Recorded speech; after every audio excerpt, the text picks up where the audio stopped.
Digital 410 proudly presents the What's the Scuttlebutt podcast with your hosts Don Abernathy, Jeff Copsetta, and Henry Sledge. Welcome everybody to another episode of the What's the Scuttlebutt podcast, your favorite World War II based podcast, and we are here for another fun, exciting night of world travel and tale of all kinds of fun and excitement. Joining us as always, Mr. Henry Sledge. Henry, how are you doing today, sir? I'm doing well.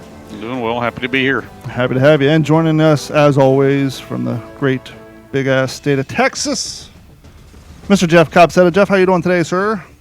Yeah, I wouldn't say as always. I feel like I didn't want to make you feel bad. I didn't want to point out the obvious to everybody and embarrass you in front of our guests. But anywho, joining us from the great white north, you know him from the HBO's Pacific. You know him from his appearances on the What's the Scuttlebutt podcast, Mr. Scott-Gibson. Scott, how you doing today, sir? Very good, eh? Hey. And the award for the best camera of the night makes all of ours look like we're rocking webcams from 2004. Great job on the technology, sir. You must be rocking an iPad. It's what an actor has to do, right? Yep, gotta look good. So that's all it is. Teeth and hair, Don. That's the key components. Both things that need a good insurance policy. Unless you're a lady, then you got to go with the legs. Interesting fun fact, prior to the hurricane, my roof got reinsured by the same people that insure probably your hair and teeth, the Lloyds of London. So they came through with my insurance payments on my roof, much like they do the actresses' legs who insure them for millions of dollars. Before we get into your goings on, we kind of tease people that Jeff is going to do this from time to time, and we don't do it. And I'd like to throw curveballs to Jeff to see him like shaking his chair, wonder what the hell. Jeff, give a brief synopsis, a little brief, breakdown of your latest model project. It's not exactly World War II, but we're going back to the precursor, World War I. The pilot who's named after the frozen pizza and after Snoopy's character, the one and only Red Baron. Man, yeah, that is a curveball because I could have had it sitting here waiting for that. Shoulda, woulda, coulda, but yeah, like I've said on the show before, and with conversations with you guys, is it's really hard to understand the Second World War if you don't quite get the First World War, and it took me a long time to really kind of figure that out. And it's important for those who just strictly stick to World War II. I get it because there's so much we want to read, right? There's so much out there. There's so much to know about the Second World War that you don't want to stray. But I went down that rabbit hole and I've enjoyed it because it's put so much into perspective. So yeah, as you guys know, I like to do a little historical, history through modeling, I guess you could say, because I don't want to say I still build model airplanes because that's for Scott's like, yeah, it's for dorks. Hey, we live in I don't want to alienate half our audience here, but we do live in a time where it's perfectly acceptable for 43-year-old dudes to go to Comic-Con dressed up like as their favorite comic book character. So there's absolutely nothing wrong with you and your son spending quality time putting together a 1 with a scale of a canvas airplane. Tri-wing, correct? Well, I built his triplane, the famous red DR1, Fokker DR1, or the British called them tripes, and it was Germany's answer to the Sopwith triplane. We were the first ones. The Allies were the first ones to have a 3-plane, triple winger, I guess you could say.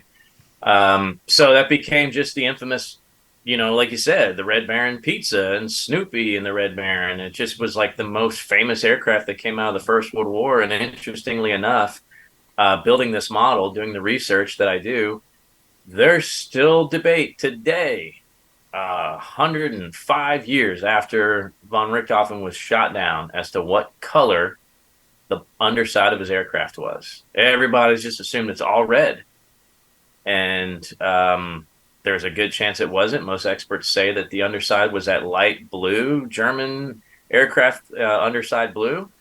So that's the scheme I went with, red on top and that pale blue on the bottom, because that's what the experts say. But it's interesting now, we still can't even solve that. We still don't even know. There's some Canadian pilot, right? Some Canuck we give credit to, right? Roy Brown, we give him credit to shooting him down, but it could have been, riflemen on the ground.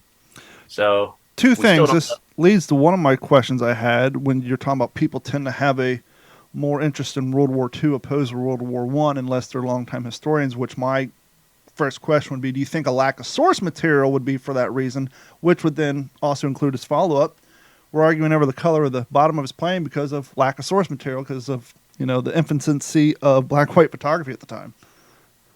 Yeah, that's a good point. There's no color photos, so people are really having to dive deep into the shading and is there a change? Does it look like it's different from the red? And on, and it's stuff that just makes people's eyes bleed. Nobody really cares about it anyway. So just make your best, guess and try to keep history alive and have fun with it. What was the technological reason for the tri-wing? Did they think it was more maneuverable? Did it have better lift with a heavier engine? What was the actual technical reason for going with the tri-wing?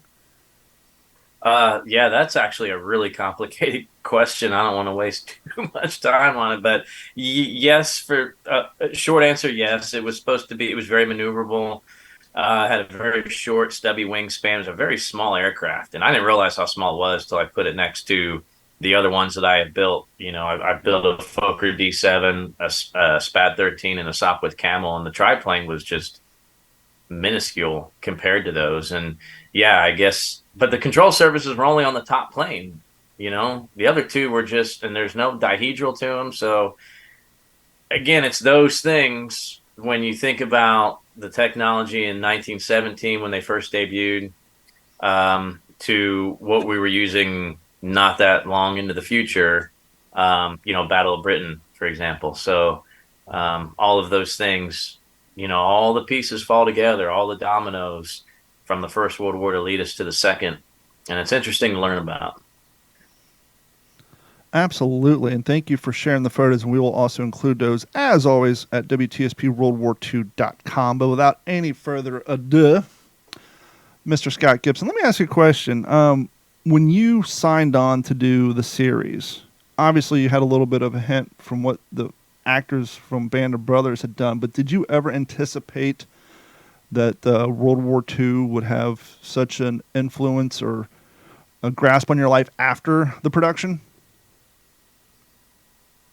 No. Short and sweet. No. At the time being cast and doing that, you're just so wrapped up in I don't want to fuck this up, and what are they going to do to me over there, and do I really have to do boot camp? And it's Spielberg and Hanks. Yeah. And I guess the pressure of portraying a real life person opposed to a fictional character's got to be that much more pressure on you. A lot of pressure, and this is a story that's out there now. I don't name names, but the actor who was supposed to play John Basilone was fired on his first day of boot camp. They just made a choice and brought John Seda, and just didn't work out. So this guy hadn't even been on screen yet, and he got fired. And these things happen that obviously not a lot of people know about, but we all felt like, holy shit, if this can happen. So you just wanted to get on screen as quickly as possible on camera, and you're done. Let's make it more expensive for them to fire me. Get on tape. We don't want to do reshoots. They still had to pay him. But subsequently over the years, it's just become bigger and bigger. More people interested, more fans, younger fans, and as a result, it's unlike anything else in terms of being a celebrity. Is the fact that you are representing, someone who fought in the Pacific and European, and it's so incredibly humbling. For one, so much gratitude for it. But also that you're able to get that person's name out there. People understand that story. They watch the series. They read the books. At the time, I thought I'd do the series, and then maybe I get another series, right? As an actor, you think this will propel me into something else, and whether that happens or not, but none of that really matters. I mean, like, this is, the greatest thing I've ever done. And for a lot of guys, the same thing. It's just, you do a lot of stuff that really isn't that important. It's entertaining, et cetera, and so forth. But to do this, and even in Normandy, when I go to Normandy, people that recognize me for that role is just incredible. Well, and that's kind of what I was getting to with my first question about, did you ever anticipate having the World War II having this much more impact on your life? Because it's been several years since the series, and as we're having you on to explain and give us a rundown, you just returned from a trip overseas that had to do with the topic of World War II, and that's kind of why I was wondering, it's like, I bet he never really anticipated things going this far, but for those who aren't familiar with your social media pages and your adventures, give us, our audience, a little rundown of the trip you just took. Yeah, I met this group. So I was there last year with Tim Gray and the World War II Foundation. And on that trip, I met Jeff Wells with his group, which is Wishes for Heroes, for Our Heroes. They raise money for active serving duty military in the U.S. So anyone with whatever sort of issue, they raise money, and they have these gala events. So I went to one in San Antonio, I went to one in Milwaukee, and then they were coming back for their second year in Normandy. They rented a chateau, Ile Sainte Marie, which is on the property of, I think, around 1300, William the Conqueror. There's Viking wall establishment there, but the current family, I guess they can trace their history back there about 300 years. And his new group, new charity is Walk Among Heroes. So they bring veterans to Normandy. There's not very many of them left, but we were there this year with Reed Clanton, who will be 99 in August. And he was with the 84th Infantry, 29th Division. He landed on Omaha Beach. And the other veteran was James Kelly with the 6th Airborne. I think the regiment was the Dublin Rifles, if I get that exact. But he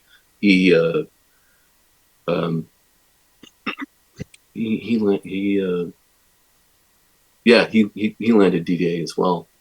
So just a tremendous and very different experience to be there with these guys, because they are so much recognized as heroes there by all the people in Normandy or anyone that goes there. And it just to walk where they walked and to glean any kind of information or stories from them is just incredible, I see you also had the privilege of meeting Mr. Jake Larson. Yes. Yeah, that was our first day at Omaha Beach. We went there, I think it was June 2nd, right at around 6:30 in the morning. So we had a very good visual of what it would have been like at that time, with the tide out, the wind and the cold and everything. And we went down to the beach and then went to this restaurant, and Jake was in there. Just sort of, coincidence off.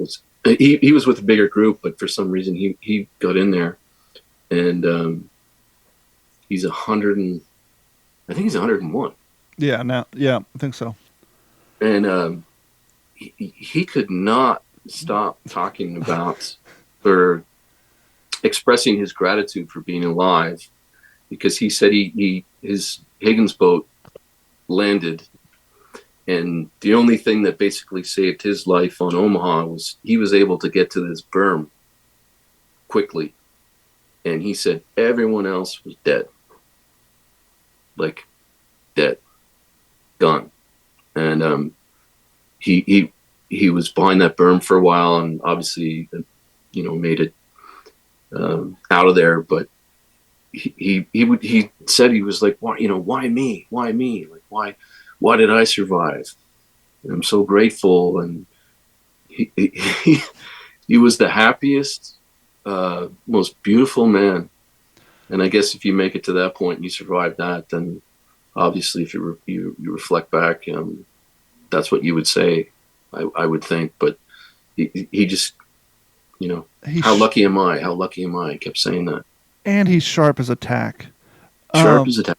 I've had him on the show twice, and I saw his videos back in, I don't know, near the end of the pandemic on TikTok. His granddaughter was putting up one videos, and I reached out to him, and he came on, and up till the show, you're like, okay, this guy does 1 minute podcast. 1 minute TikToks. How cognitive is this guy? I mean, he seems pretty on point. And so when you interview vets, you really don't know if you're going to have to pull a lot of information out of them, if you're going to have to kind of go back and edit and put the show together. He is the epitome of brain as sharp as a tack, regardless of what his body's doing. He went for 200 minutes straight and still wasn't done. I had to follow him. We actually had him on for 2 consecutive episodes because he is so sharp and he has so much information. And as you said, he's so happy and jovial. And he's just one of those guys, you just pull that string and you just step back, cross your arms, and just let him go. He is so sharp. There were these kids that came in. I mean, these girls had to have been, I don't know, 8, 9 years old, French family. And I think he'd met them earlier on in the trip, or maybe the previous year, I'm not sure. They brought him artwork. You've never seen love like he expressed to them and them to him. And because in France, or particularly in Normandy, I mean, these kids they know more about the war than people do here. Mm-hmm. And the love that they expressed to him was just like just so beautiful, so beautiful to see and witness. And there was obviously a lot of that around the whole time that we were there. And the ladies loved him. Oh, absolutely. He just totally. I mean, he's a stud, and all of them are just. I have a hard time talking to them just because I'm like, I have no idea what to say to you. He's the type of person, like, God willing, if I live to be that age, I hope I have his personality, his wherewithal, and he's on the ball, and he knows what much like a lot of other veterans, post-war and through the 60s and 70s, they just kind of kept themselves, even through the 80s and 90s. And later in life, as you look around, you see more and more people are passing away, and you see there's more and more renewed interest in original news stories that haven't been told.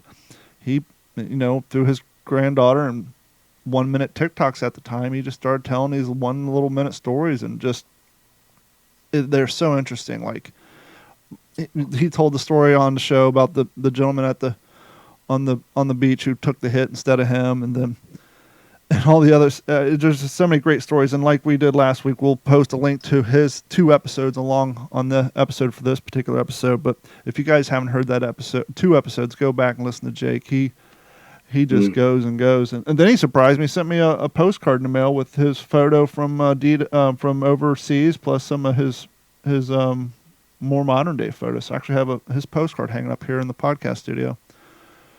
He's planning to be back for the 80th. It's good to have goals. Got to have reason to get up in the morning, right? And that far ahead, and that's got to be. I mean, that's a long flight, right?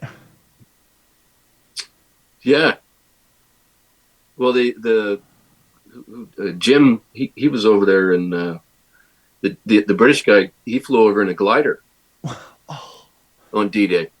Yeah. And bringing him over there, the people, one of Jeff's people in England, London, talking to Jim, saying, "Do you want someone to meet you at the airport and bring you over there?" And typical English guys like, "Well, the last time I flew over there was in a glider, so I'll be all right." It's fantastic. I landed in a glider, so I'll be fine. And this guy was spry. He's turning 97. He works out 3 days a week.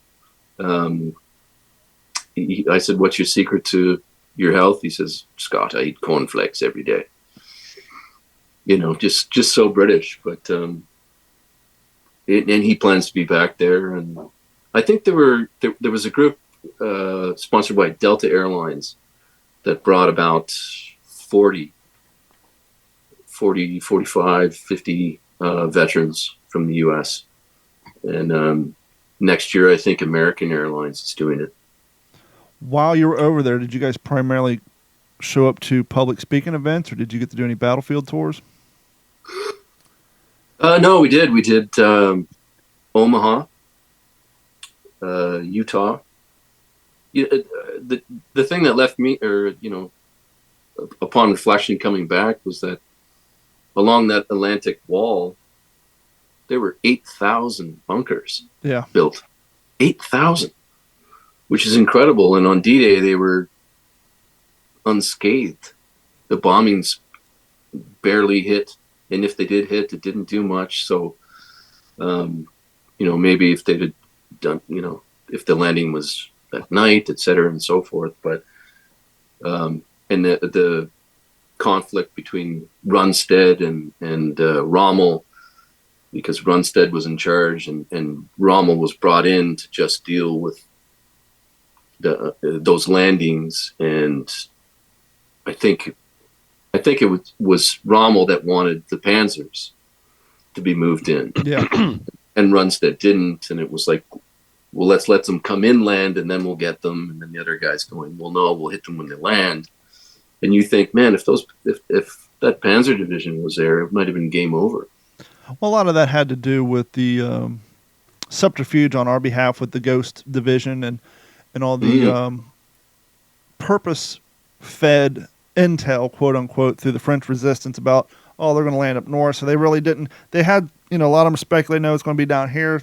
The intel was saying up north, and so they kind of were trying to argue over where to position the Panzers. Okay, we're kind of put a little further north, so if they do go north, we can get up there. If they're going to go south, and so a lot of that, thankfully, had to do with the subterfuge and the bad intelligence that we purposely fed to them through the French resistance. When you're there in one of those bunkers on the beach, it looks like it probably did back on D-Day. And the only, one of the bigger ones we were in, there was a Navy shell that clipped the top of the bunker, and then it hit where their ammunition was, and you could see the holes, but virtually the whole thing is still intact. And that was one that had an 88 in it, and you just think of these guys hitting the beach. I mean, it was a turkey shoot, right? For Charles Shea, the medic, Native American medic, and he's got a monument there, and we went to his ceremony, and he was talking about when he landed there on Omaha and rescuing guys, but he got up to the berm and he looked back and he figured there were about 200 guys dead. So all that is just so, you read about it and, you talk to people, but when you go there and you really put it into perspective, it's really, really profound. Yeah, I was thinking you're probably standing in this bunker, and we've seen the photos, we've seen the recreations in the movies, but when you're standing there and I'm sure there's a lot of people talking, but if there was a moment of quiet, you probably could figure how eerie it would be to be the German in that bunker on quote-unquote guard duty, and you have the sound of the ocean, the smells coming through, the dampness in the bunker, and then all of a sudden as the light comes up, you just see it in front of you. Like, it's about to get real. What must they have seen? Yeah. Right? Like, just, the bombings are over, and then you're like, okay, and then you wake up at 6:30 in the morning, and you see all that. It would just be, it's so hard to put into perspective. I even for some of these guys, I hesitate to even ask them, Reed or James, any sort of personal story, any kind of nitty gritty about a day, because I think it must be just so hard for them, really. Yeah.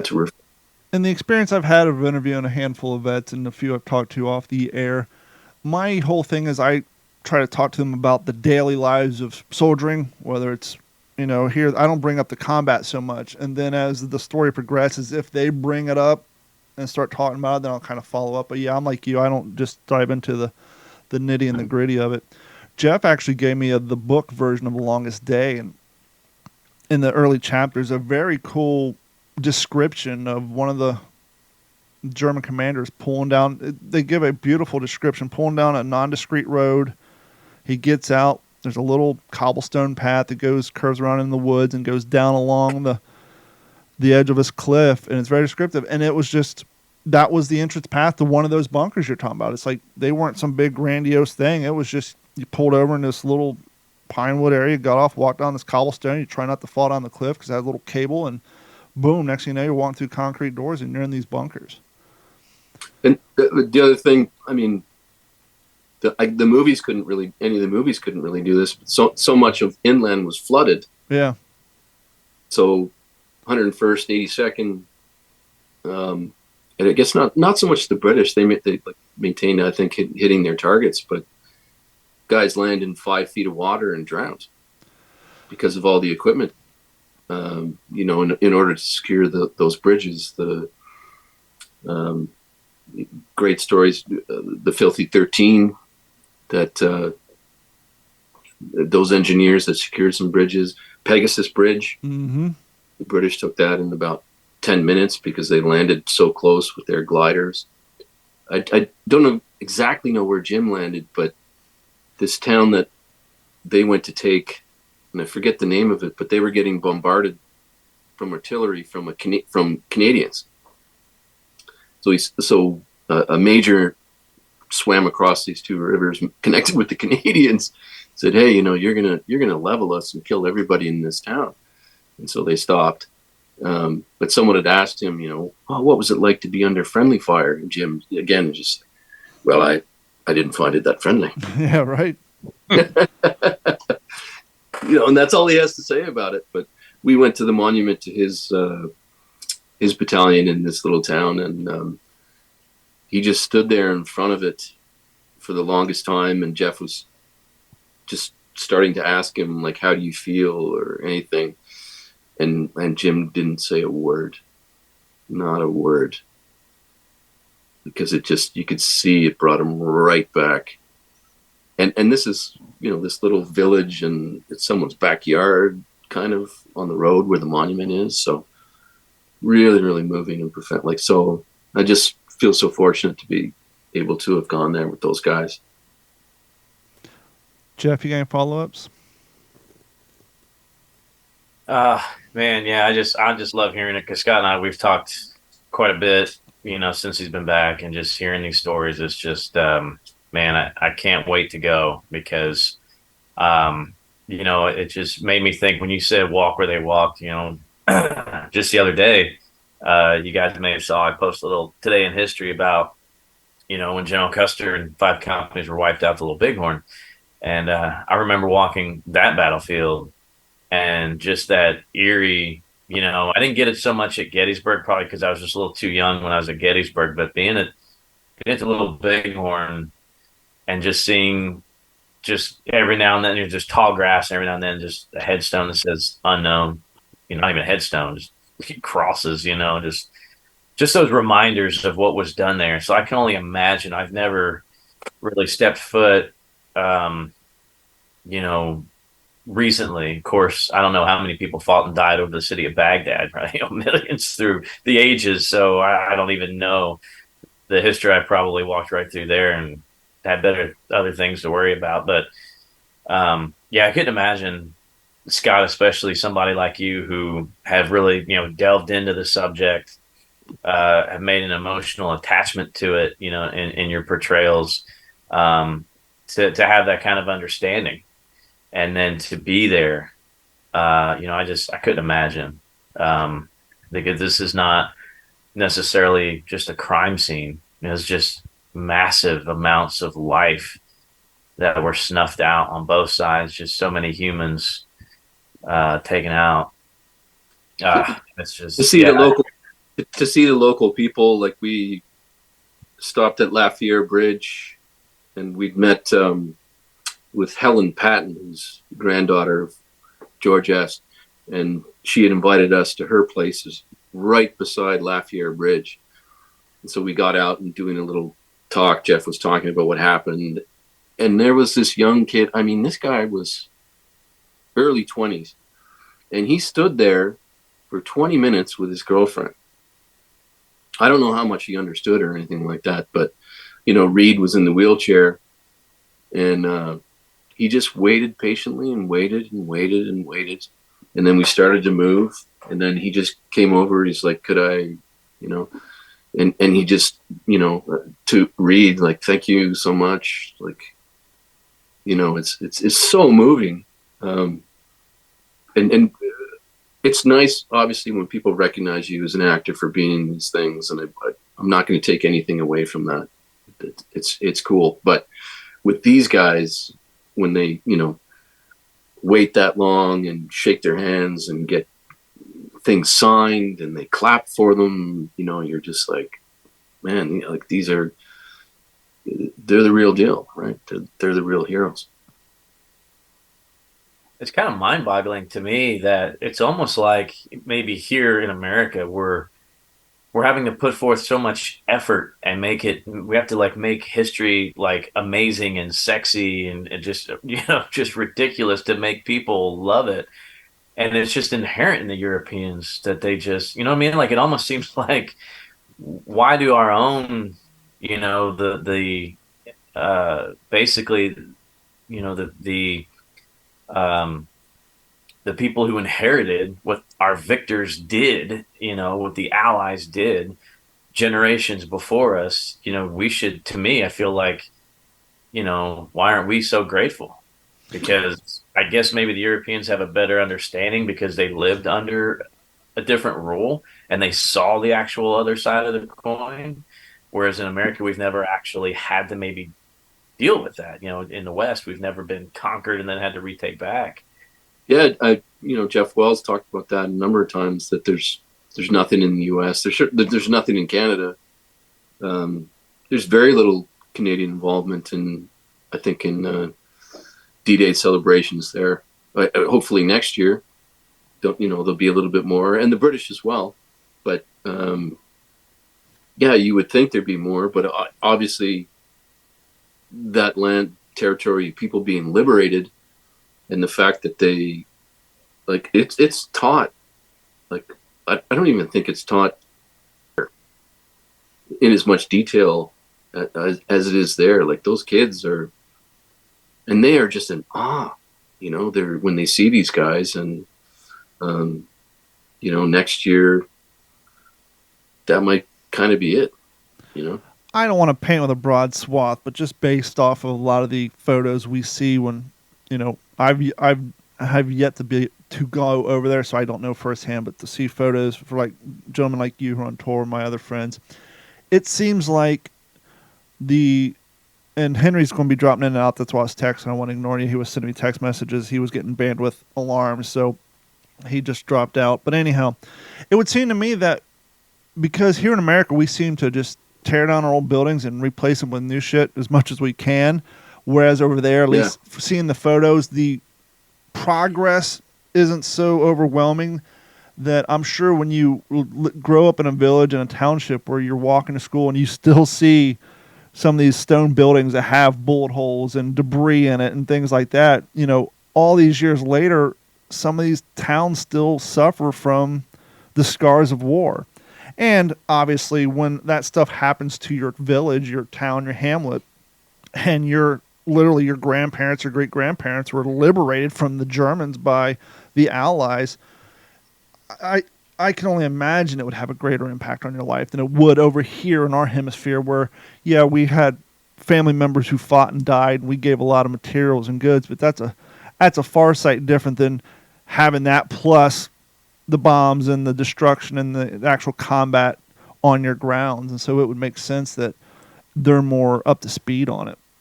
And it's all farmland. Yeah. And small villages. These are not towns that we're going to build suburbs that look modern, or there's not a lot of, when everyone leaves after June 7th, they're like ghost towns. Yeah. But all the farmland around there, and then the villages, and the one, it was I think it's Angeville de Plaine, but there's a church there that the American medics treated Germans and Americans, and you go into the church. I think a bomb went through the roof, and all the plain glass from medieval times have been replaced. I have to post some pictures about that. But the pews that are still there have blood stains on them. Yeah. Huge blood stains. And they're still raising money to, fix the place up. But the villages are so small, but they were the first places liberated in Europe, right? St. Mariglis was the first town liberated. Yeah, I guess the benefits of having farmlands that made for a lot of landing zones for gliders and Air Corps guys. Welcome back, Yeah. Henry. Your connection better now, fella? Say again, Don. I said, welcome back. Is your connection better now? I thought it was, but You're still coming through acting a crystal little bit. clear. We can hear you crystal clear. You can Okay. so I'm still getting a bandwidth of this low signal. I got you. Damn technology. just regular people. The on June 4th they do this flyover around Lafayette, which is such a small bridge, and the huge fight that they had there.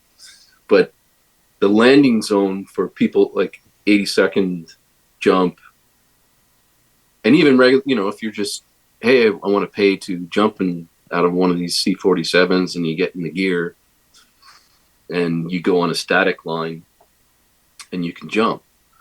This year and last year, they weren't able to do any of that because the winds were too strong. So us, stupid actor guys, we met up with the 82nd Airborne and their company commander, because they have a football game that they do the last 2 years, the 101st versus the 82nd, Nice. which was supposed to happen, I think, a day or 2 days before D-Day, but it didn't. So Helen Patton has resurrected this, and last year the 82nd won, this year the 101st won, and the company commander, the colonel, invited us to jump with them next year, which would be absolutely insane. When have you actually thought about it to the point like, shit, I'm gonna have to jump out of this plane? I've jumped. Okay, so you have experience skydiving then. Well, just once. Okay. That was 3,000 feet with a square parachute. This is out of a C-47 at, I don't know. I think they're like 1,200 feet, maybe. Well, the reason I asked is I had somebody on from the round canopy jump team a couple years back, and they train here on Florida, and so for not too much money, I already have the uniform. I could go train with them, get certified, and jump.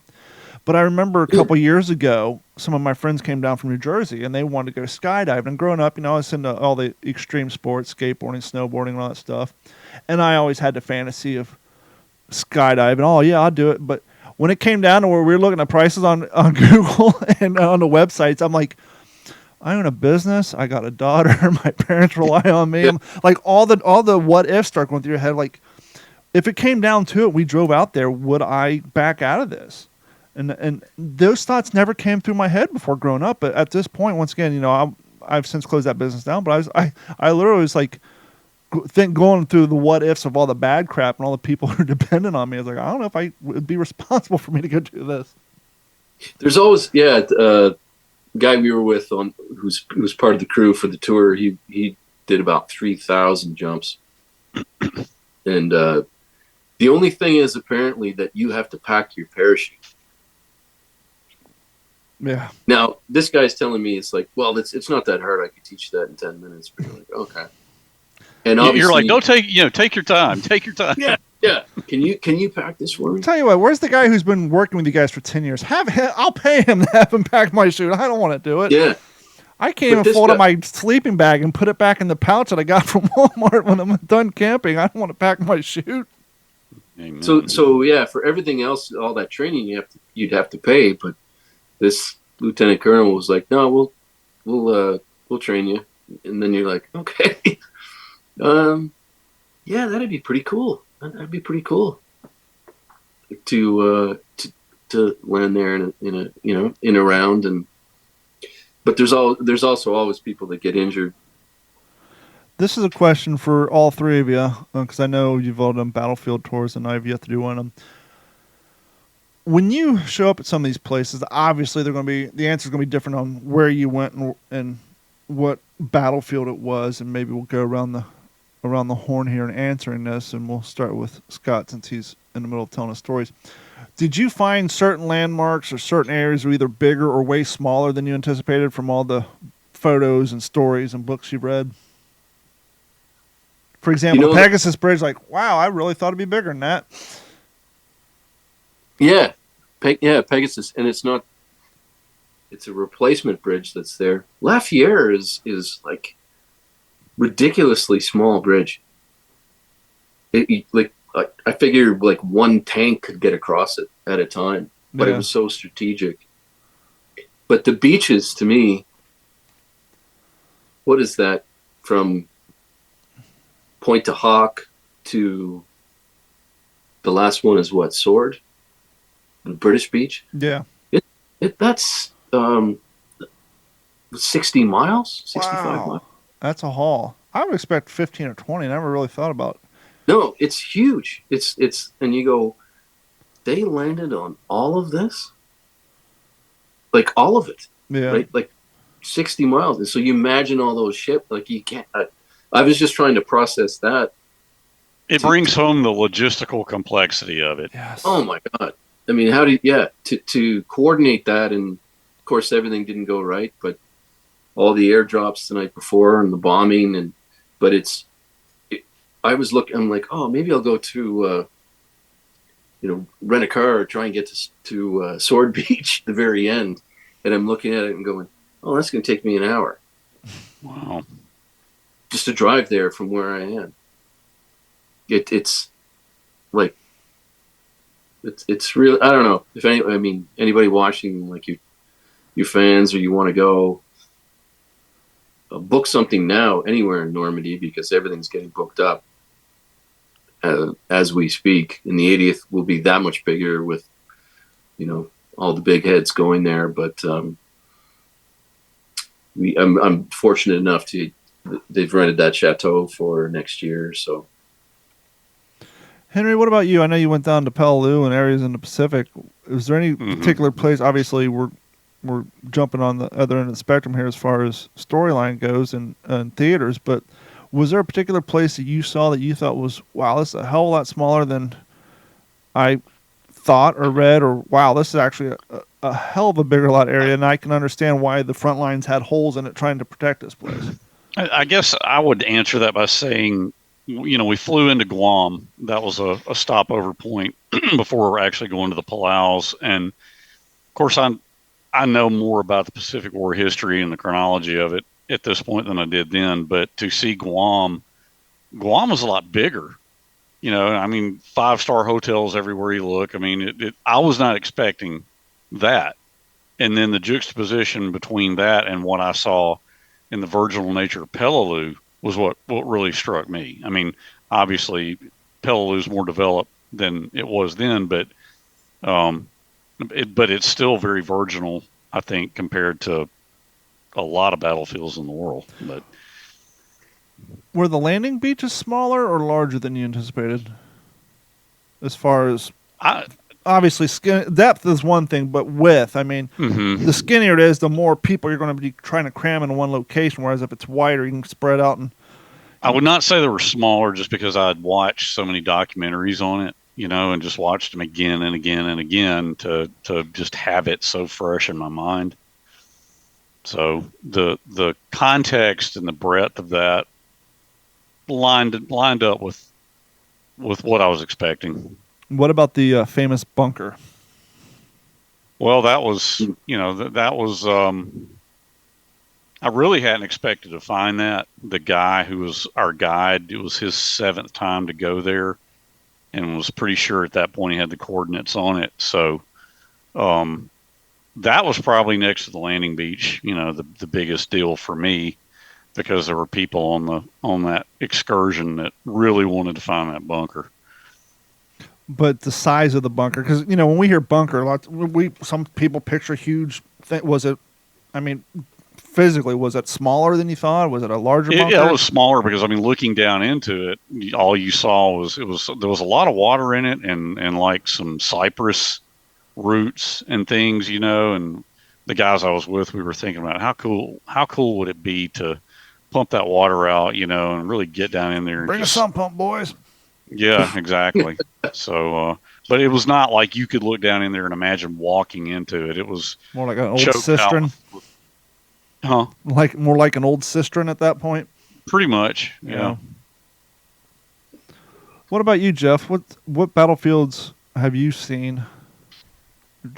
Have you done any outside of the country as far as World War II? I mean, not yet. I know you're planning on going to Europe, but I didn't know if you'd been over there previous or.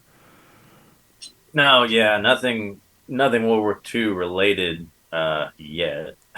Yeah. But I'll tell you, some of the historical places that I've seen where there was combat, of course, like I mentioned, the Little Bighorn River. I'll tell you one that, again, it's not World War II related, but it's combat, right? And that's Sure. the gunfight at the OK Corral. That's an interesting place that is, prominent in history for whatever reason. But going through, I've been there, I think 3 times now, and man, just you cram 9 guys in this area, and it's like, golly, it's such a small. It's it's not even at the corral. Like it's just it was an empty lot between like 2 gunfight buildings. in a living room. Basically, yeah. So it's interesting to see, and I feel like that's probably going to be, for me.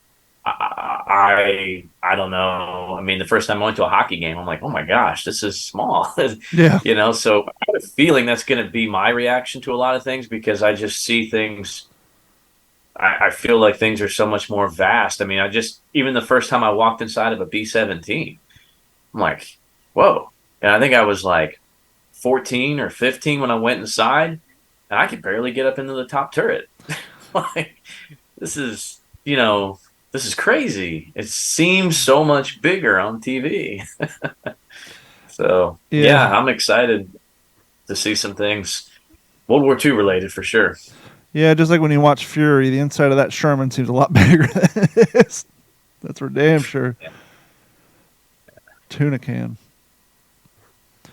So what else? You got anything else? Do you want to, now that you have decent bandwidth and you can actually hear us, Henry, you have any questions for Scott and his trip?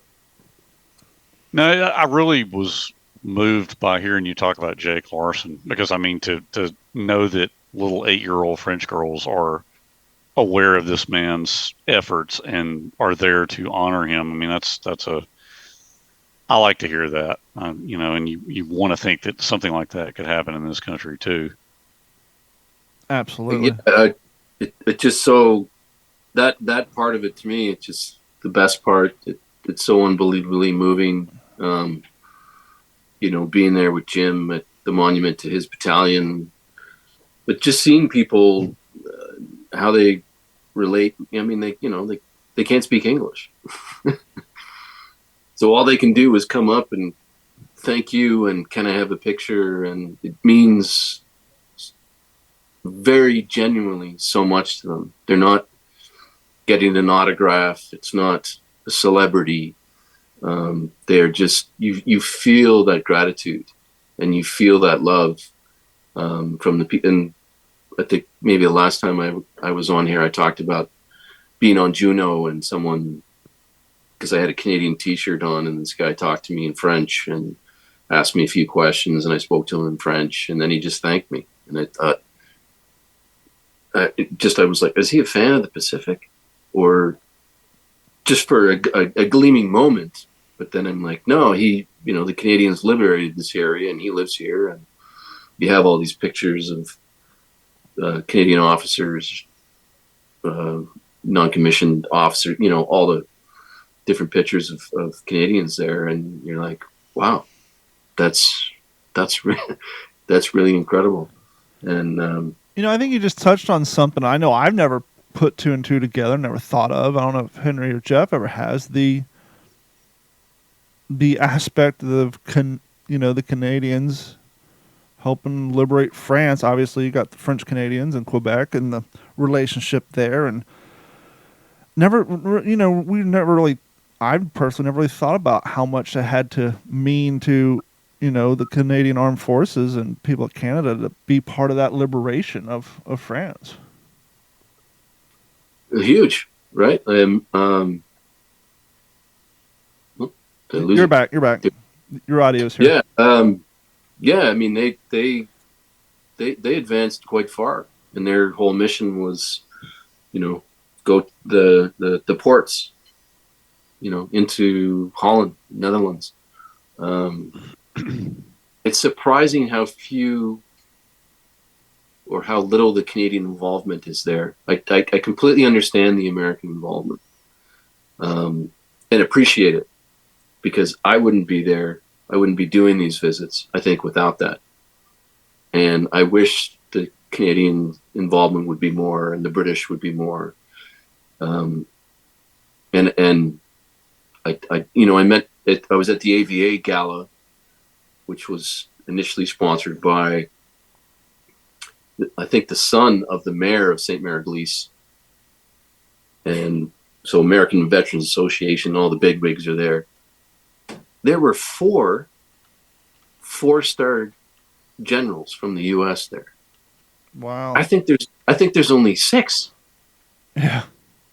And Milley was there, General Milley. So I was going to show you guys that. That's his coin there that he Nice. dropped at us. He's a character, for Nice sure. challenge coin. But that was really cool. But yeah, and there was one Canadian guy there, and I think he's attached to NATO, and you just think, man, wouldn't there be a little bit more Canadian involvement or British involvement? And James Kelly, the vet that was with us, he'd never been with Americans before. He'd been to Normandy a few times before, and his reflection was like, oh, how nice they are. I didn't think Americans were this nice. I'd never been around them, so those cultural divides, but within that place and time, and you think, geez, after next year, I don't know. Hopefully there will be more, and certainly for the French there will be more, but I highly hope that anyone can go there. It's funny you say that, they're surprised at how nice the Americans are. I think we start to get a bad rap overseas. Yeah. Not to hammer on TikTok too much, but there's 2 gentlemen who from the UK who got a pretty big following over here during the pandemic and all that, and they just came over here and kind of did a little tour from Florida to Texas and Georgia, Mississippi. And both their takeaways is like the Americans that are represented to us on the news and our media every day is not the Americans that they're going on their pages and saying to their followers in the UK, like, hey, we've been lied to about the Americans. They're the nicest, sweetest people we've ever met. And they're like totally, and they're coming back for 4th of July. But it's like, it's like, apparently they're not showing our best representation on the media and TV over there, because everybody I've talked to who meet Americans from over there are quite surprised how nice we can actually be. Absolutely, and all the people that were, the people that bought tickets to go on this tour, like from San Antone. I mean, just so nice and so thoughtful and appreciative, and how many opportunities like that do you get in life every year? I don't know. It's just it's so wonderful. It's really, really wonderful. Jeff, you got anything to add? Well, I wanted to ask Scott, if you don't mind. You had told me a story about your grandfather, Mm-hmm. and just a little snippet of his service during World War II, and it's an amazing story. I don't know if you'd mind sharing a little bit of that. Yeah, so his father had a I don't know what you call it, shipping business. His father had a boat that he would take supplies to the North Shore of Quebec from Nova Scotia. And his father died when he was about 17. So he had to learn that business, how to sail. Eventually he joined the RCMP Marine Division, and he was chasing rum runners in the 30s. And then the war broke out, 39 for the Canadians.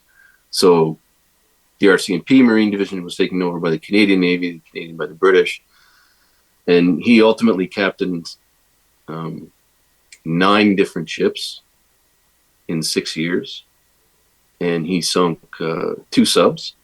It was the first Canadian frigate to sink a sub in the North Atlantic in 1943. And he also sunk one on a convoy in the St. Lawrence. And he was awarded the DSC, which was in the Commonwealth. I think that's the 3rd highest. Using depth charges? First time I had heard about a U-boat being in the St. Lawrence River. I mean, that's incredible. That's a little too close for comfort there. It's as deep as the ocean is. That's what people didn't really. And he was on this big convoy on a minesweeper, and there'd only be 2 ships within a convoy at the head and the back that could fight or do anything, for lack of a better word. Right? There wasn't 6, 7 ships. That's all they had. So he was at the tail, and this sub sunk, I think, 4 or 5 of the ships. And he finally got it, but wasn't able to any debris or prisoners, so he didn't get credit for it. He had to carry on. The one in the North Atlantic, the British ship was the head of the convoy, and he's at the tail in the frigate. And then, his sonar guy, detect something, so peeled off. Right? They do a circle, send depth charges, nothing came up. Did it a second time, nothing came up. And then he wanted to do again, and the Nini, the British ship, the guy, the commander of that one, said, no, just return to the convoy. We think it's experts agree it's porpoise. Return to convoy. And this was in the transcripts that I had. And my grandfather just said, give me one more shot. So, okay. And he went off, sunk the depth charges. The sub came up. They sank it. And then he was getting all these congratulations from the other ships. And then my grandfather wrote back to the lead British ship. He goes, how about your experts now?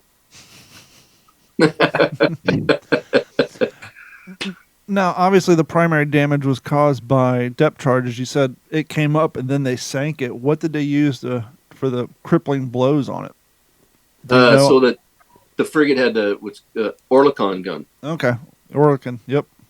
Yeah. So I don't know what the shells like. Yeah, they're huge.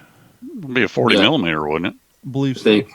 Yeah. And it came up and they blasted it, and but my grandfather had nightmares about that for the rest of his life. These,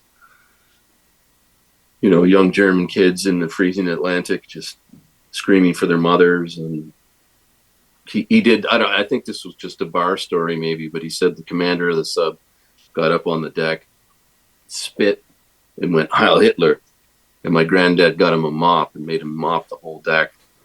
Yeah. Might have been a story, but still, that whole naval part of it too, and guys in the water like that, it's just.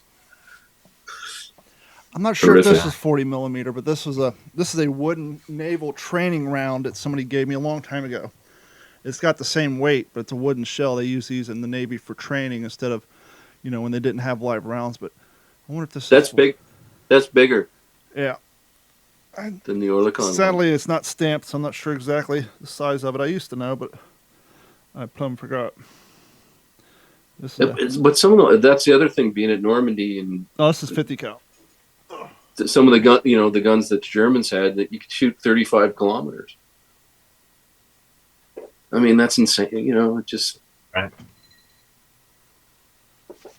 You can't. There's not enough time when you go there to you could spend weeks and weeks or months, but I just, not so much the weather. The weather can be a little shaky, but just the people, the environment, the history, that part of the world, I can't get enough of, really.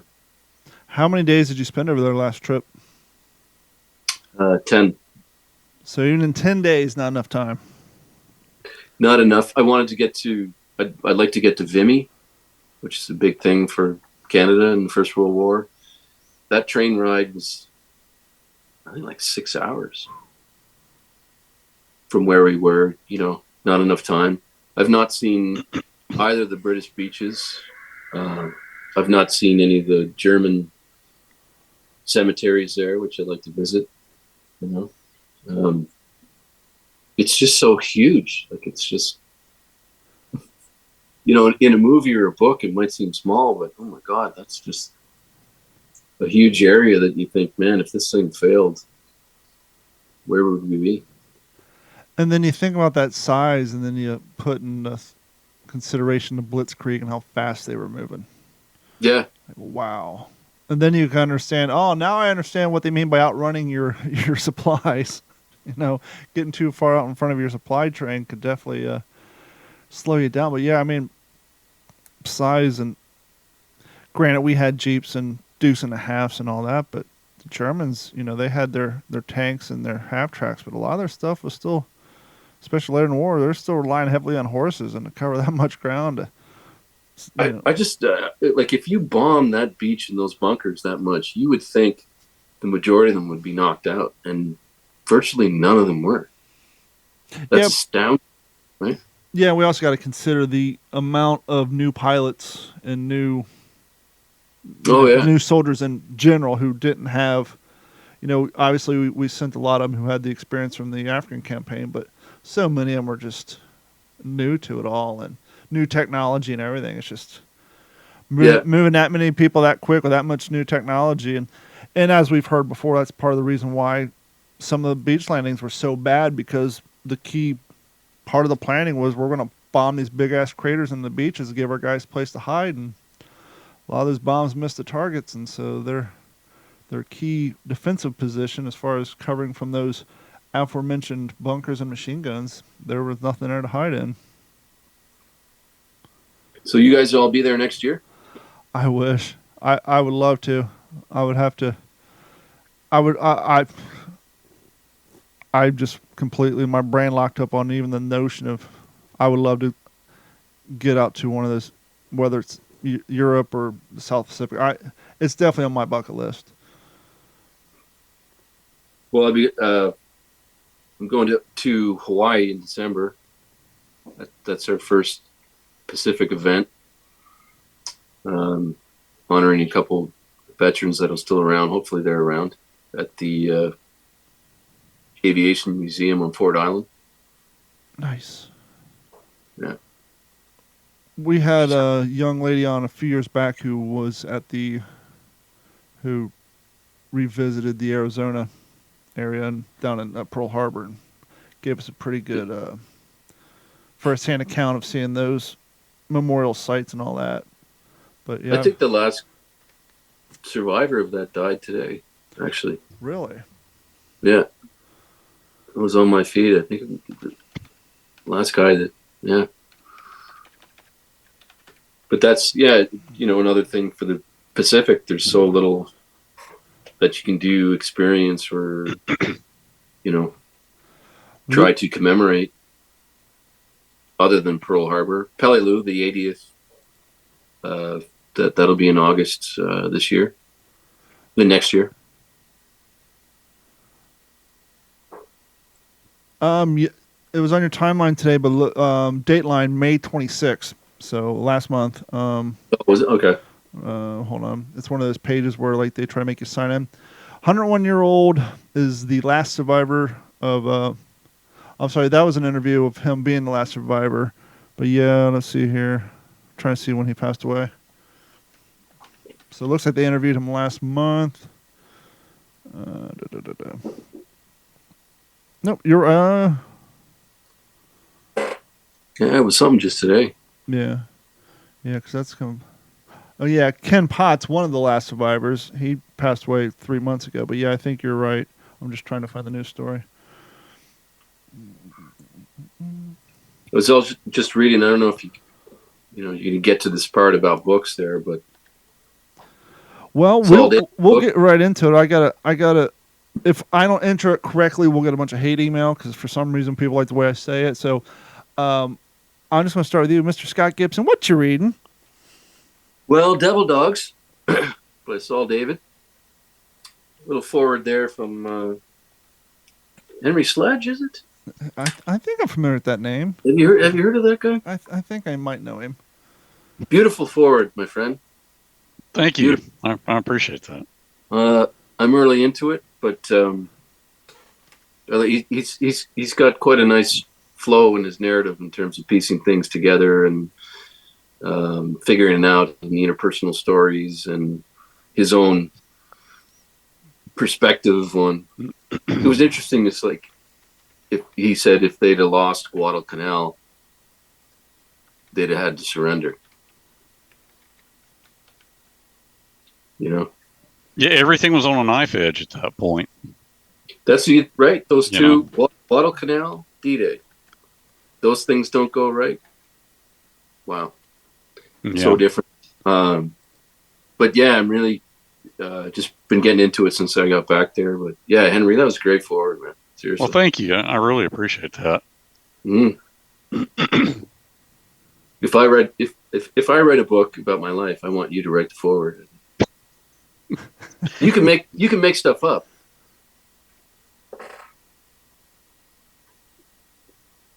And the movie, Jeff will star in the movie. Jeff will play me in the movie without his mustache. No, I think he has to keep the mustache. We'll take artistic licensing for people.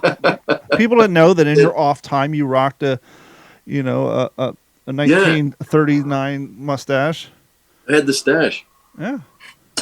Well, I mean, the part I'm playing is this Major Goldstein with the Pathfinders, and I just feel like Major Goldstein would have a mustache. So sounds like we haven't started filming yet, so I'm practicing, but it's pun intended, it's growing on me. Nice. It is growing on me. Major Goldstein sounds like he was a Dapper Dan like man it. for sure. What's that? I said Major Goldstein sounds like he would have been a Dapper Dan man for sure. Right. That's what he's going to be. Whether he wants to be or not. He's not a fop guy. He's a Dapper Dan man. Jeff, what you reading? Man, there's always that oddball, and that's me. I'm reading Fire at Sea by Thomas Gallagher. This is not a World War II book. I'm sorry, but It's a great story. This is about Fire at Sea is the mysterious tragedy of the Morro Castle. The Morro Castle was a passenger liner that in 1934 caught fire and beached in Asbury Park, New Jersey. Just off the kind of one of those main piers where there was a lot of people hanging out, just watching hundreds of people burning to death without any way of getting help to it. And the ship was there for a few years in Asbury Park. It was just kind of a, an ocean liner that would go from New York to Havana, Cuba for 5 days. And I was kind of drawn to this in a museum at the New Jersey Maritime Museum. When I was up there last year, there was a whole exhibit. You walked in and it was like, oh, this must be like Titanic. That's the first thing I thought of. But everything in this maritime museum, of course, had to do with New Jersey maritime history, right? So there was some stuff, there were some pieces of subs, German U-boats, that had washed ashore there, and some of the stuff, World War II related.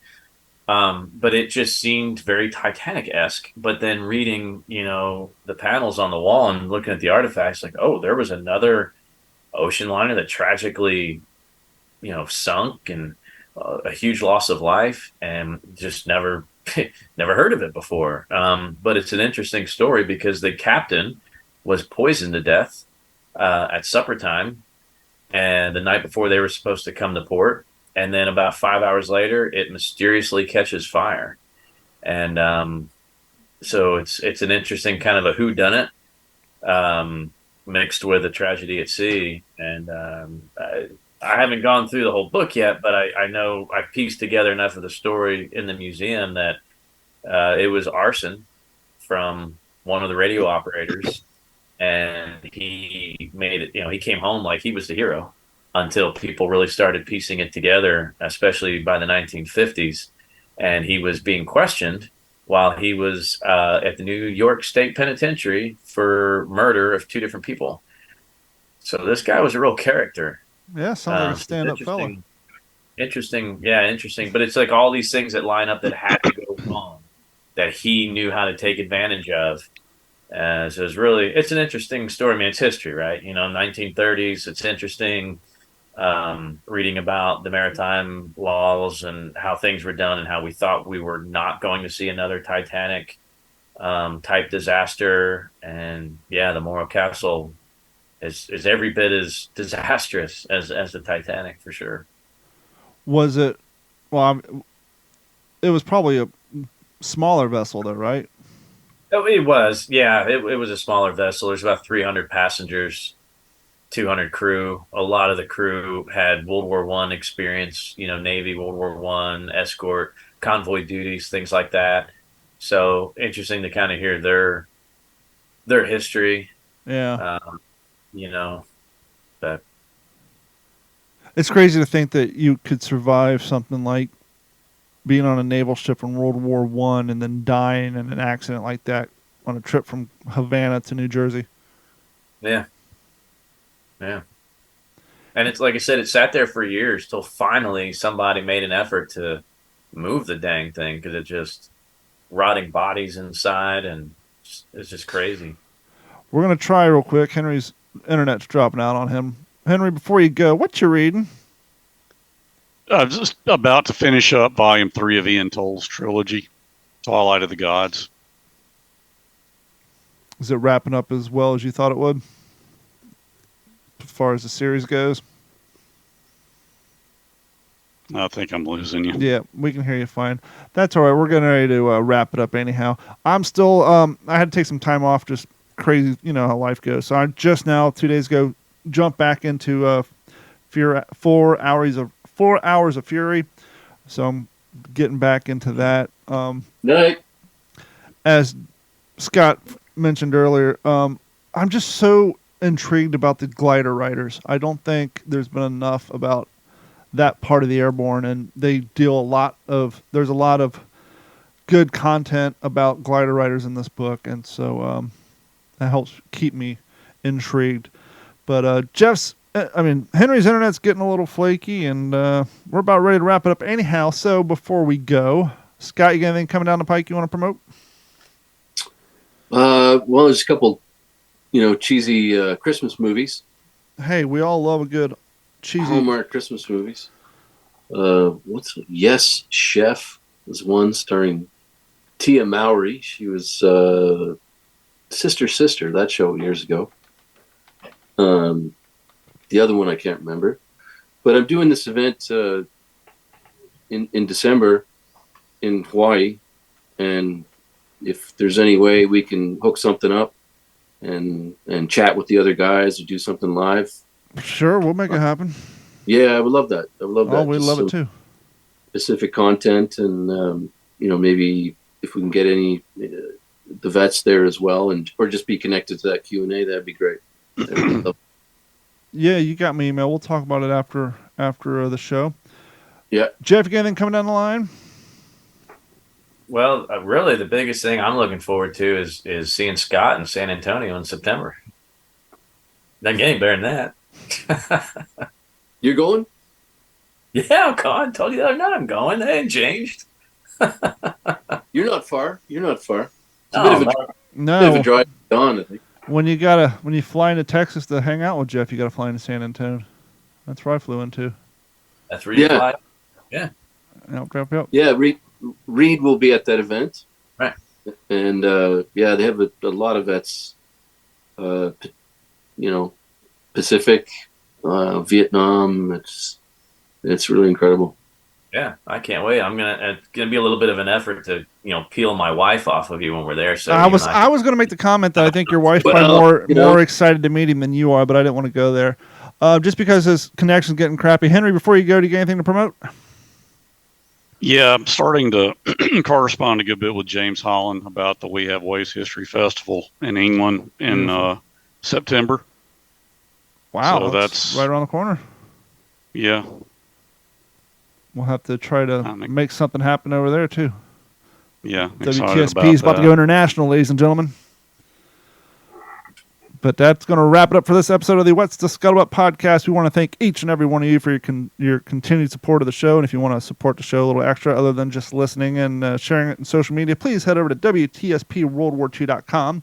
You can get yourself a sweet WTSP t-shirt like the one Jeff's wearing that has the, I believe, the lunch K-ration kit, or my new one, as well as many, many others. We got jackets, we got coffee mugs, we got Everetang.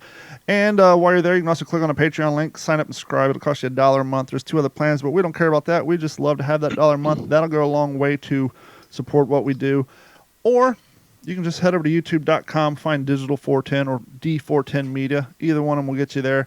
Like, subscribe, watch some of our videos, and that'll help go a long way as well. For myself, Mr. Jeff Copsetta, Henry Sledge, and the wonderful Scott Gibson, we want to thank each and every one of you, and we will talk to you all next week. This has been a Digital 410 production.